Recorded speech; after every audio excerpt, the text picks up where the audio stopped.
This is ClueCon Weekly, the official FreeSwitch web show produced and broadcasted directly from FreeSwitch. ClueCon Weekly features live updates from the FreeSwitch developers and presentations from various pioneers of communications technology. ClueCon Weekly is brought to you by FreeSwitch Solutions, the official consulting firm of the FreeSwitch Open Source project. Get help from the experts. Visit freeswitch.com. ClueCon, the premier technology conference for telecom, WebRTC, IoT, and all things maker. ClueCon is held every year in Chicago, Illinois, and offers an all-day hackathon and 4 days of technology-rich presentations from developers around the world. Learn more at ClueCon.com or call 877-748-CLUE. All right, guys, welcome to ClueCon Weekly. Today is the 11th of November, 2017. Today we got Dan Jenkins from Nimble Ape joining us, and we're going to jump right into this thing. Dan, how are you doing today? I'm good. We're not in November, though. Yeah, I'm good. I was at AstraCon last week, so I'm catching up on things this week. Man, I'll have to fix that. So, how are you, Dan? I'm good. Tired, busy, all the usual. How are you? Oh, man, running crazy. It's been, the whole team's been running around crazy since ClueCon, so... And then followed up with, we had everybody at AstraCon last week. You were down there, got to hang out with everybody, I'm sure. But for guys that don't know who you are and that are catching you for the first time here on the podcast, who is Dan Jenkins and what is Nimble Ape? Okay, I guess I refer to myself as a web guy who happens to do a bit of VoIP. I've been in real-time communication for probably 7 years or so now. I got started because I was doing a web project with Asterisk, and then built kind of something cool on it, and then I went and spoke at AstraCon, and then that's kind of where I got started, like doing it seriously. So nowadays, I run my own business called Nimble Ape. In the UK, we are a real-time communication consultancy, mostly around WebRTC, mostly around WebRTC, some web projects, some Asterisk projects, and some FreeSwitch projects. And then obviously like add in things like Elio and things like that. But mostly my day-to-day generally is WebRTC. Yeah, cool. So I think you have announced recently a new conference there in the UK. Right. So it's CommCon, is that right? Exactly. So I guess there's a little bit of story behind CommCon. Last year and the year before at AstraCon, I haven't necessarily been happy with the number of people coming over from the UK and from Europe to those types of conferences, and for the same for ClueCon. So ClueCon this year was my first ClueCon, which is a great conference, but there's not enough people coming from Europe, and so I wanted to create something in Europe, and then because I'm a web guy who just happens to do VoIP. So web conferences are done a little bit differently to kind of typical telephony conferences. So I kind of wanted to bring more of the web side over into what I wanted to run. So yeah, it's been probably a year and a bit in the making in terms of getting the courage to go and do it. You guys know how much of a task it is taking on operating a conference. So a year to kind of come up with the courage, the plan, figuring out the right place, and here we are. So I think probably a month and a half ago, I announced CommCon, and now we've got our first platinum sponsor and we've got a gold sponsor, and this week I sold some tickets as well. So I mean that's all pretty good. One sec.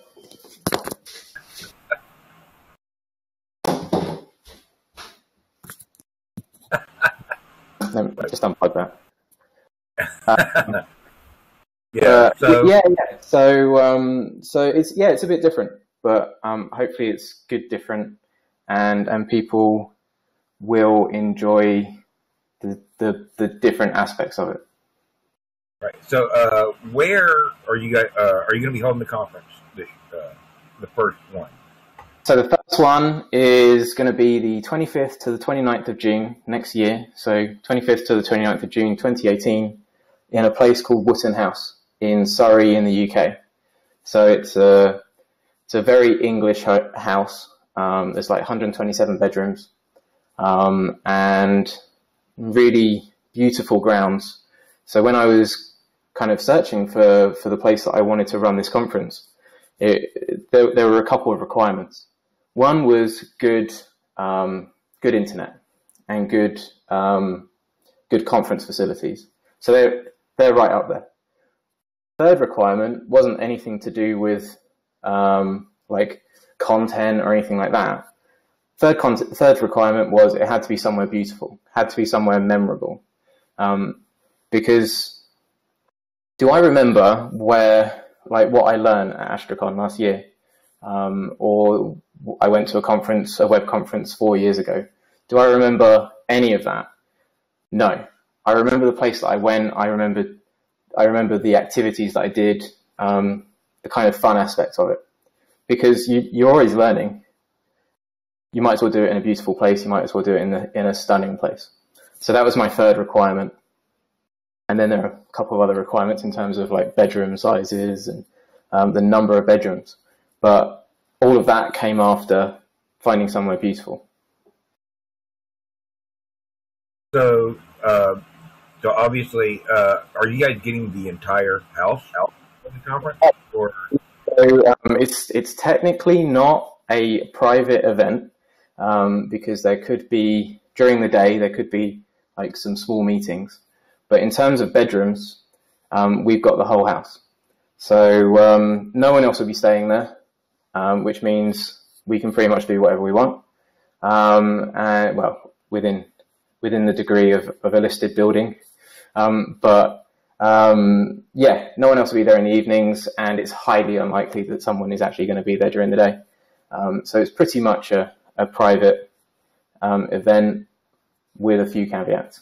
Because, as you guys know, you have to spend a ton of money to claim private. Right. Yeah. No. So yeah, and I know Tony, Mike, Brian, myself, Kathleen. We can tell you the stories, you know. And it gets quite time consuming to do some of the stuff that required to pull it off, and just the logistics involved can be quite crazy. This is where things are a bit different to, say, any other telephony event. Well, at least any other telephony event that I've ever been a part of. So you pay one ticket price. So the price for a ticket is £1,600, and that's inclusive of VAT at 20%. That price gets you a ticket, gets you all of your accommodation, gets you all of your meals, gets you any activities that are in the evening. All you have to do is get there. And then everything else is included within that £1,600. So that sounds like a lot of money when you come out and go, oh yeah, the ticket's £1,600, and they go, how much? And then you kind of explain it to people and go, well, a ticket to AstraCon is about £700-ish, £600, £700 for me if I didn't speak at AstraCon. And then let's take away flights from the equation and just look at how much a hotel costs me. Hotel probably cost me another £600 or £700 for while I'm at AstraCon, plus food while I'm there, and you've crept up to the £1,600 mark. So it's not a crazy figure. It just means that you pay the one price and you don't have to care about anything else. Everyone is in the same place. And so it's a very different kind of vibe. I guess I'll explain a little bit what kind of drew me to running this type of conference. Within the web space, there's JSConf and there's NodeConf, and both of those are run as residential conferences, and the feel that you get from those events are completely and utterly different to the feel that you would get from, say, AstraCon.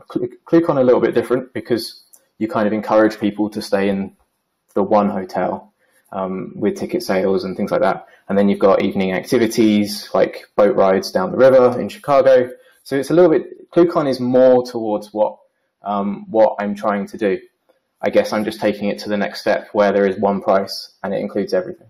And you're not allowed to leave the hotel. You're not allowed to well, you're allowed if you want, but you're encouraged to stay in the one hotel. Don't go off and find your own dinner because your dinner's already paid for. Don't go and find another activity to do in the evening because evening activities are already planned. So yeah, it's kind of taking it to the next step.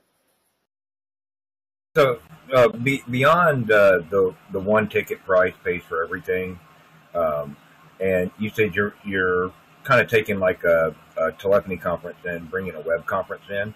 How is that going to play out as far as like presentations and that kind of thing? The differences involved there, because I know I've never actually been to a web conference, so I'd be interested to find out, right, where you're headed. So, I guess in terms of talks, so we're not going to have like web talks as such. It's a real-time communication conference. So there's 1 day of workshops, and then there's 2 days of 2 tracks. So one track is going to preliminarily be VoIP, typical VoIP, and then the other track is going to be other RTC. Whether or not that just becomes web RTC, it will depend on talks that I get into the call for papers, which is open now.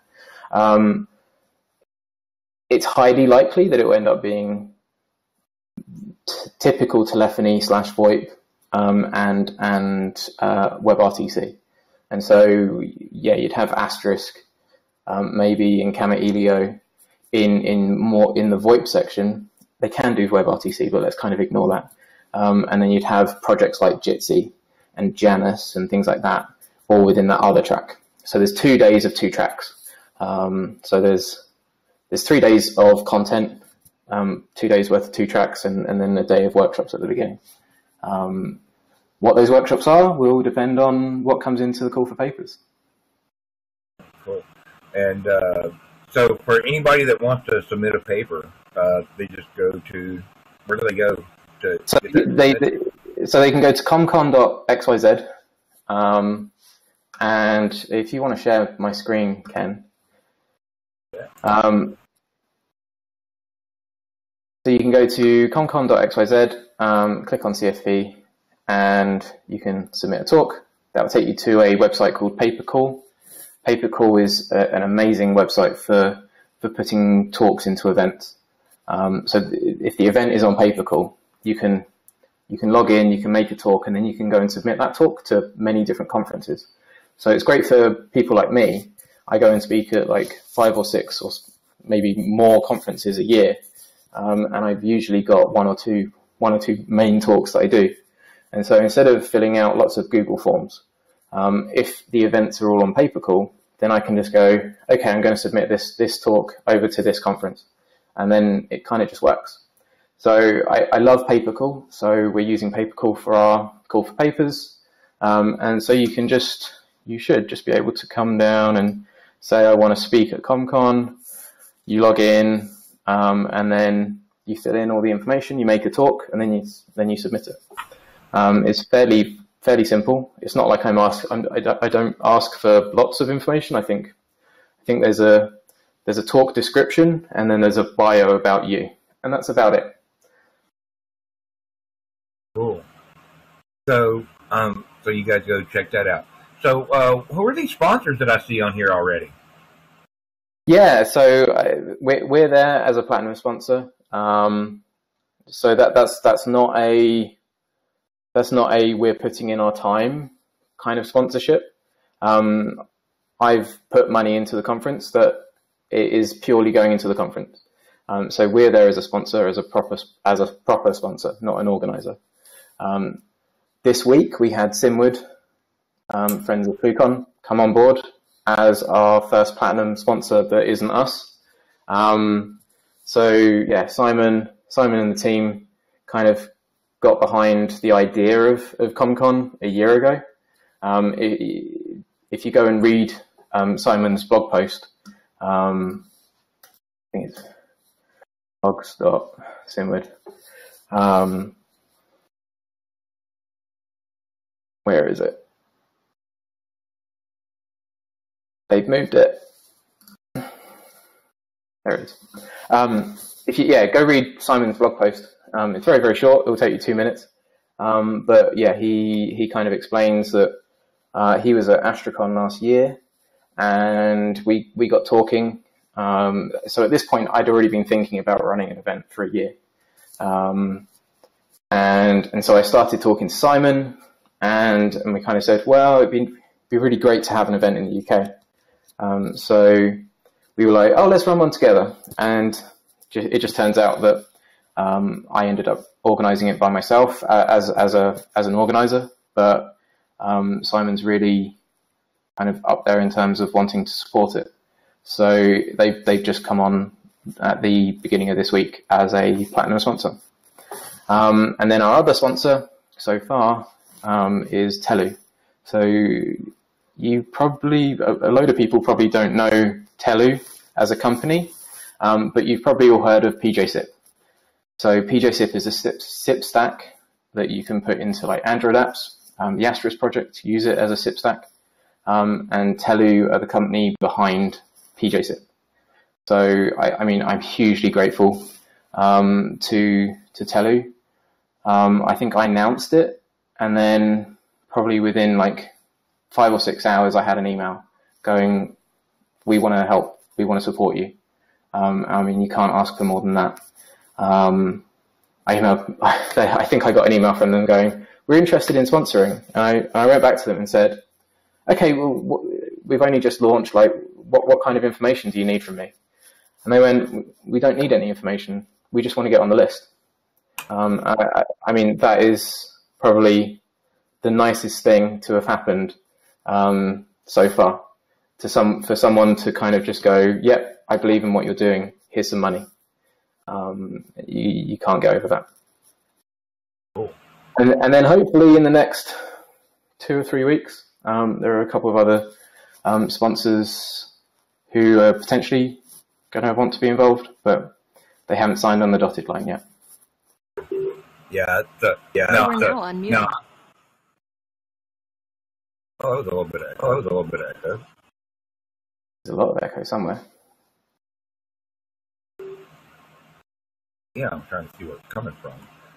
But yeah, so and anybody that wants to get sponsorship information, if they want to sponsor CommCon, they can just go to CommCon.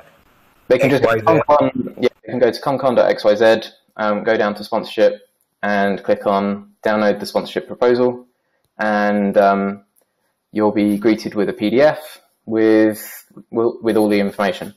So I'm not going to go through this now. But yeah, go read it, and then there's an email address at the end of the proposal if you want to get involved. So I guess very quickly, there's 3 platinum sponsors. So 2 of them are already gone. So if you are interested in being a platinum sponsor, you need to get in quick.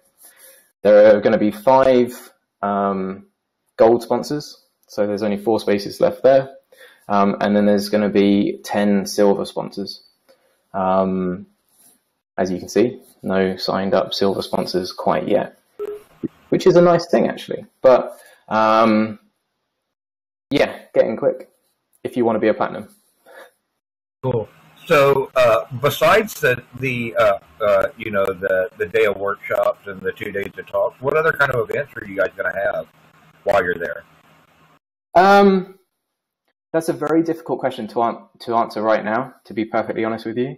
I can tell you about one event that we're going to have for sure, but I can't really tell you about anything else because that would ruin the surprise.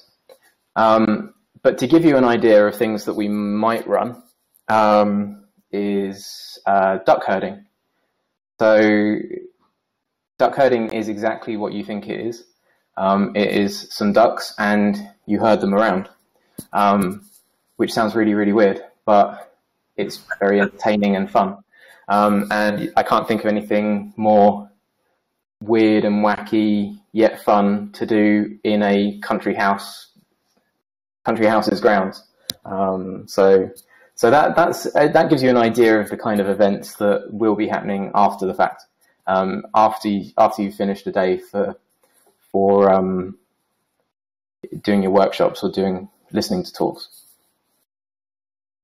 Cool. So, and you're going to have events planned throughout the conference besides that also?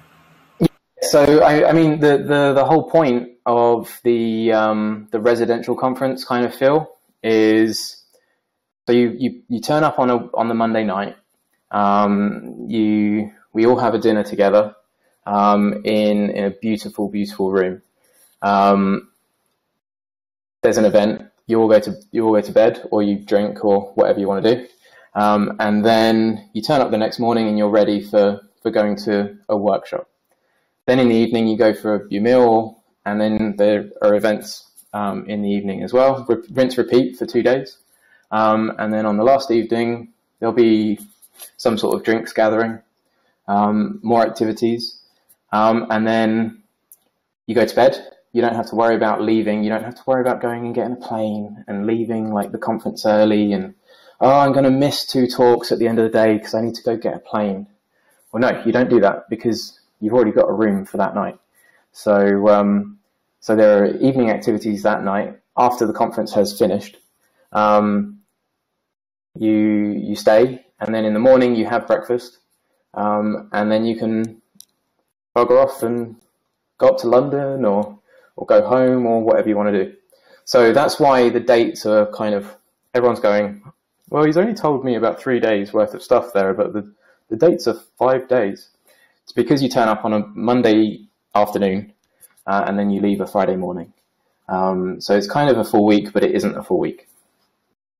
Cool. So, so what about, guys like myself or, Tony or Brian that have spouses, significant others? What if we wanted to bring them out to the conference? Is there stuff for them to do during the week, or have you got plans for that yet? That is a brilliant question, Ken. Either you've been reading the website, or that's just a very good question. So where is it? Your ticket. Oh, I'm not sharing you're not sharing my screen. So there is a significant other ticket. So the significant other ticket is £350, including that. That covers the room, the additional charges for the room, and the other person's food for the week, and any activities as well. But during the day, when their significant other is at the conference, because it's the first year, I am not organising anything. So, but saying that, on the first night there'll be a kind of gathering of significant others. So let's say 5 people brought their other halves, and so we'd end up getting those 5 people together. We'd kind of give them means to be able to talk to one another easily, and then they can organise something themselves. We can give them advice and all of that. We know what is local, but we're not going to organise like, on this day we're going to take you to a theme park or something, because to be perfectly frank, London is an hour's train journey from Wootton House, and then there are a ton of other things to do within the local vicinity, within like a 20 to 30 minute taxi ride or whatever. So we're all grown ups, and people can organise something themselves. Yeah, cool. Well, I mean, But the fact is, you can bring your other half. and every, like, in terms of food and activities, that's all covered. Everything that isn't a ticket to the conference is included. It's literally just, you're not part of the conference, you're not getting a pass to the conference. And then that 350 quid is, we're not making a profit out of that. That is how much it costs to feed someone, and all the fees and things for a room, for and for activities for 5 days. That's actually kind of cool. You know, I mean, because everybody, it's especially if people are coming from from abroad, that gives them an excuse to bring the other half with them. Reasonable, you know, room and board for the week, and then, all right, you can go to London, and then then at the weekend before or weekend afterwards, you could go up to London, or you could go down to Cornwall or wherever, and do the touristy type stuff. Right. Yeah. That's actually really, really cool. So, and if anybody else has any questions, you guys, you know, unmute, jump in here. Have you got any? I know it's probably a little bit early to ask, but have you had many people express interest in you know, presenting at CommCon, and are you got any? I know it's way early, but any early announcements for presenters at this point? So again, this is going to be a little bit different to kind of how typical VoIP conferences are done. The call for papers is open until the end of December, so there won't be any announcements about speakers apart from maybe one or two until that day has passed. So everyone has a chance to put in their talk until the end of December. The reason why it's kind of long is it's kind of conference season at the moment, and at least for me, I can't even imagine kind of putting anything in until the beginning of November, midway through November. So that's why it's until the end of the year.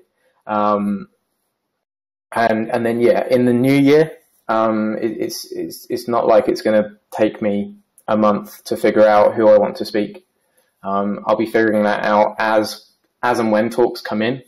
It'll be a case of, oh, that one's nice, that one's great, I know that, like, that'll be a great talk, and it'll be as though I've got a provisional thing, and if a talk comes in and trumps someone else, then that's what happens. But yeah, you've got until the end of December to put a talk. Well, not quite the end of December, but like the 23rd of December or something. So that's what I'll be doing over Christmas. But what I should have told you earlier is it's a conference for the community by the community. So at other events, and there's nothing wrong with this, but at other events, a sponsor might get a speaking slot because they're giving you some money. I mean, so what do you get for your money? Oh, you get to, like, stand up in front of people. That sometimes gives you great talks. Sometimes it doesn't give you very good talks at all. Because I am limited in terms of how many days the conference runs and how many rooms are included as part of the conference, I'm very, very, very passionate about having amazing content. And so if you want to speak, you have to earn the right to speak. And so no sponsor will automatically get given a speaking slot. They have to put in a talk into the call for papers, just like everyone else. And if it's good, then amazing. Everyone wins. But if it's not as good as someone else's, then they won't speak. It's as simple as that. And this is all laid out to them before they sign up. So it's not like anyone like goes, oh, but I thought I was going to be speaking. They know, everyone that has talked to me about sponsorship gets what I'm trying to do. And so, and the proof is there. Within 3 or 4 weeks, I've got two sponsors for the 2 highest slots. So content first, basically. And then the second thing about speaking is and this is kind of another big thing that is very different. If you speak at my conference, you will not pay anything. So you get a free ticket, you get your free accommodation, you get your free meals. So that's your ticket price completely gone. And then you will also get all of your travel expenses paid for as well. I mean, that doesn't mean that you can fly from the US in first class. Doesn't mean that you can fly from the US in business. You can fly, but you can fly from the US, and I will cover your expenses. It's a huge thing for me, especially coming from the web kind of industry, where if you go to a conference, if you go and speak at a conference, 99% of the time, your expenses will be paid. Going to telephony conferences, it's very, very different. And I'm a huge supporter of people giving up their time to come and speak at a conference. I don't go and speak at ClueCon, and I don't go and speak at AstraCon purely to get leads. I do it because I love the community, and I love being part of that community, and I don't see necessarily why someone else should maybe profit out of me coming and spending my money to come and speak to that community. Cool. Well, are we leaving anything out? I mean, we've talked about spouses, venue. let's take a quick look. So yeah, it's the 25th to the 29th of June. There's going to be about 20 speakers and about 90 tickets. It's going to be at Witten House. Let's click on Witten House. Let's take you to view Witten House.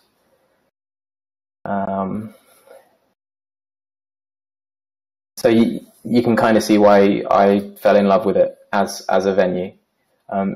First and foremost, it's stunning. And then to top it off, there's just amazing conference facilities as well. So yeah, go check out the Witten House website. So there's Witten House, provisional events schedule. So yeah, Monday you arrive, Tuesday, Wednesday, Thursday, there's events. Not events, sorry. There's tracks and workshops, whether or not the workshops are at the end or whether or not they're at the beginning. Haven't quite decided. And then Friday, you wake up after maybe drinking a lot with a hangover, or you'll wake up really refreshed after a nice week, and then you'll go off home. So within your conference registration, within that £1,600, you get all of your accommodation, you get a welcome reception and meal on the Monday, you get 3 days worth of conference passes, you get lunch on every single day, you get evening meals and hosted activities, and then you get breakfast on every single day as well. And then you get a lovely conference t-shirt as well. So you can bring your significant other. You can go buy a ticket right now from a company called Tito, who is doing all of my tickets for me. You can go to a talk right now.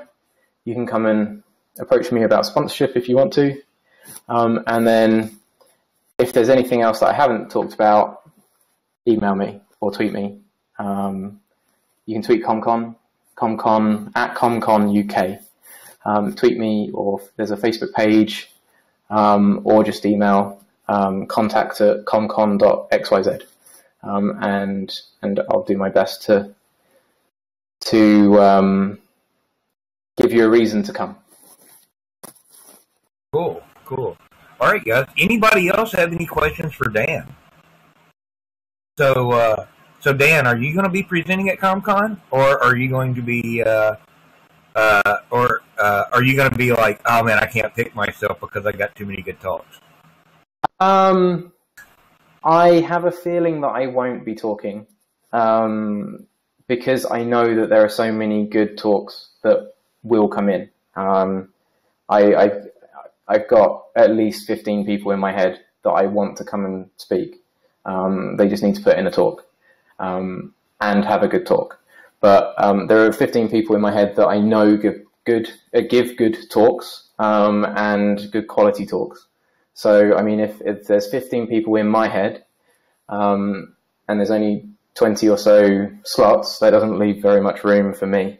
So I probably won't be. I will probably be speaking very briefly at the beginning and at the end, and then making sure that everyone else is having a fantastic time. Yes, it does get quite busy there to try to do both yourself. Exactly. I'm sure Tony can attest to that. And all right, guys, anybody else have any questions for Dan real quick?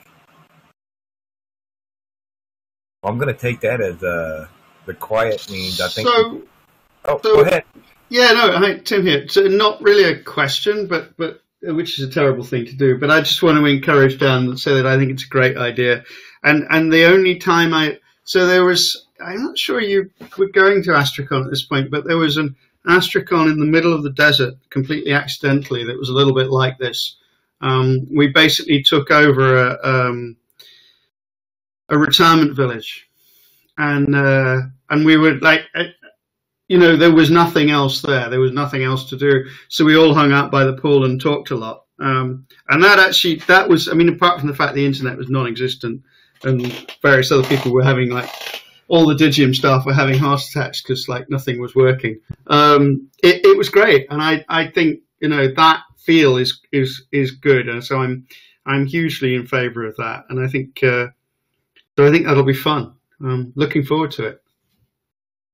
So, I guess a story from one of these previous conferences that I've been to like this, compared to, say, Astracon or even ClueCon or some other conferences. I'm not using ClueCon as a bad thing. It's just because we're on ClueCon Weekly. I love ClueCon itself. But typically, like, I know Tim, and I know Ken, and I know Kathleen. And so at the end of the day, I go, do you want to go out grab some dinner? We go, yeah, because it's easy, isn't it? Like, you go and you know people, and so you automatically go and kind of form a group, and you go and have dinner together. And then that inherently turns into drinks together. And then you haven't really met anyone new at the conference. You might have sat down next to someone and gone, oh, hi, I'm Dan, in a talk, but then you go and you sit and you listen to the person, and then you get up and leave. It's very, very rare at typical conferences to really meet someone new and have that be a lasting relationship. Whereas at NodeConf.eu, which I attended 3 or 4 times a couple of years ago, you would end up having lunch, and you would end up having dinner, and you'd end up having breakfast or an activity together, and you'd sit down next to someone new, because that's just like how these things kind of end up being, because you can't spend all of your time with that group of people that you already know. And so you end up going, oh, hi, I'm Dan.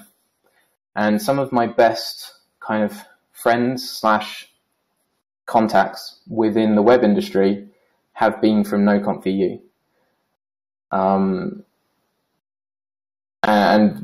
they're the best relationships. And they're relationships that I wouldn't have had if I hadn't gone to NodeConf.eu and it hadn't been run in that particular way. So I can only hope that other people will have similar experiences.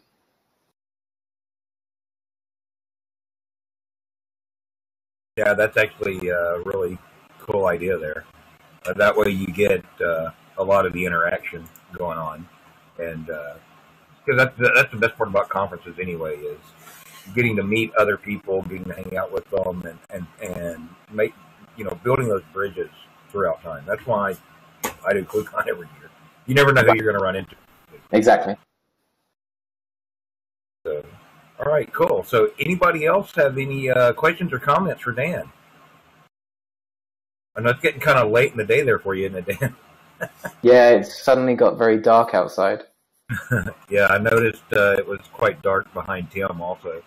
So, all right, guys, we're going to go ahead and wrap this up. Dan, any parting words? No, I don't think so. Go buy a ticket or put in a talk. If you want to attend, for sure, but you also want to put in a talk, then buy your ticket, put in your talk, and if you are a successful speaker, I will refund you your ticket, because there are only 84 tickets left or something like that. So it's not like ClueCon, it's not like AstraCon, it's not like there are hundreds upon hundreds of tickets available. I am absolutely certain that I will sell all of the tickets. So if you want to come, buy a ticket. If you're a successful speaker, or if you then change your mind and want to be a sponsor, I will refund you your ticket price. All right, guys. You guys go check them out, CommCon.xyz, and we'll post a link below on the YouTube video so you guys can see that. Don't forget, ClueCon Weekly, we're here every week. Check us out on Twitter at ClueCon. Also check out at FreeSwitch. There's a lot of information there. You can go like us on Facebook. The events are scheduled there every week. Kathleen gets those up and posted, so you can go see who's going on there. So be sure to like us there and get those notifications. We'll be back here next week, guys. Y'all have a good week. You've been watching ClueCon Weekly. Tune in every Wednesday at 1 p.m. Eastern Time, or visit us online. Please follow the FreeSwitch team on Twitter and Facebook by visiting our site at freeswitch.org.